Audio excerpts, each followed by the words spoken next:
So, Eric, I wanted to talk about GLP-1s and peptides. And basically, my question to you is, where do you think the use of them by the everyday person is taking the fitness industry? Yeah, that's a good question. I think just for a little bit of background, I think we just need to acknowledge how much has changed in the last decade. If you actually look at when were the first GLP-1s approved for use and actually rolled out for specifically for in diabetes, they were relatively niche, and they've been around for more than a decade plus, if I recall correctly. So while they're not explicitly new, they feel very new, and they're definitely new in terms of the widespread application for treatment of obesity, and then more so, people getting access to them through private means or gray area means, off-label use, that type of thing, depending upon the country you're in, for like personal aesthetic-based things. People who don't have obesity are using them a lot, and there's even ethics involved there. Like there has been, and this is changing as more competing pharmaceutical companies come to the market. There have been issues there with people using them kind of for personal lifestyle, fitness-related, help me stay beach lean kind of use, to where people with legitimate medical needs have had a shortage and unable to get them. And all that's a very changing flux state right now. So, and like I said, some of that's U.S. based, some of it's different in other countries. So I think, what does that mean? Where are we at? I think one thing you'll notice is that you get varying degrees of people in the fitness space embracing the utility of these. And I think that is very cultural. As someone who's a competitive bodybuilder, but also has been a personal trainer educator, researcher in the space, you will have noticed that forever, some of the more quote unquote hardcore kind of fitness voices, they've often focused on, I would say, the personal responsibility side of this, the extreme ownership side of this, the David Goggins kind of approach of, hey, you really need to, like harden up, quit being a bitch, look in the mirror, all that language. Yeah. And I'm not saying there's no place for that. Certainly not. I think we all sometimes have looked in the mirror and gone like, you just have to push through this.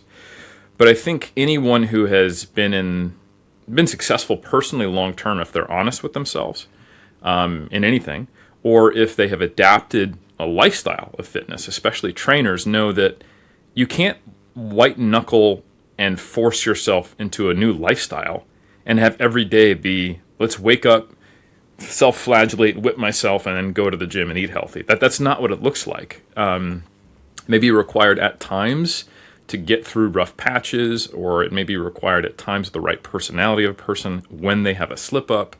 And it may be necessary in certain sporting contexts, like you're fatigued last quarter, or getting through special forces things. But those are not the same thing as I'm trying to change my lifestyle from now at the age of 50 until I'm no longer on the planet, right? So if we really look at what needs to be done, that kind of messaging is not helpful long term.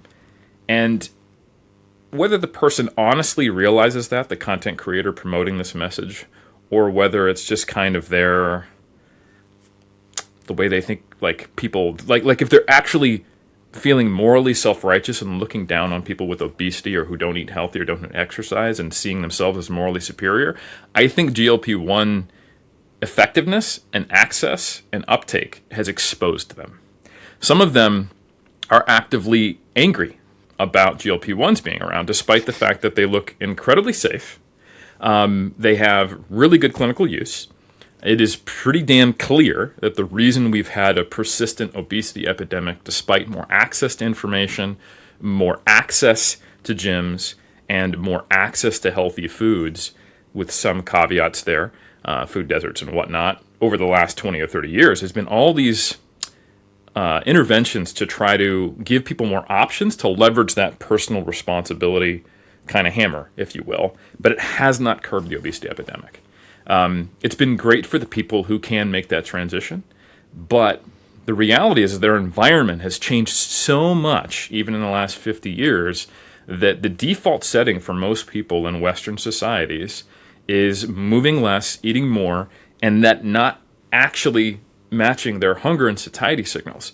And then boom, you introduce a GLP-1 agonist, and we see this massive, persistent weight loss, improvements in metabolic health, very low risk profile and side effects, and it's becoming increasingly, available and affordable. And most importantly, is it starts to give people wins, and preliminary data and anecdotal reports even suggest that people who get some wins on the board with GLP-1s and initial weight loss are more likely to actually build some self-efficacy, feel like they can do this, and adopt exercise. Because nothing's more demotivating than starting to exercise, starting to eat healthy, and not seeing the scale weight budge, because you have such a dysregulated appetite and metabolic profile that even when you start to do things right, it's just not enough in the face of these environmental changes.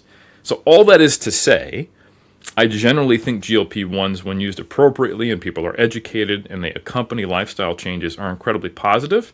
And when fitness industry people frame them as cheating or a weakness, it's clear that they're much more interested in like self-righteous virtue signaling rather than actually helping people. So that's my first thought on just the GLP-1s, which are a peptide drug. But the whole peptide conversation is related to that, but a whole other kettle of fish, which we can talk about next if you'd like.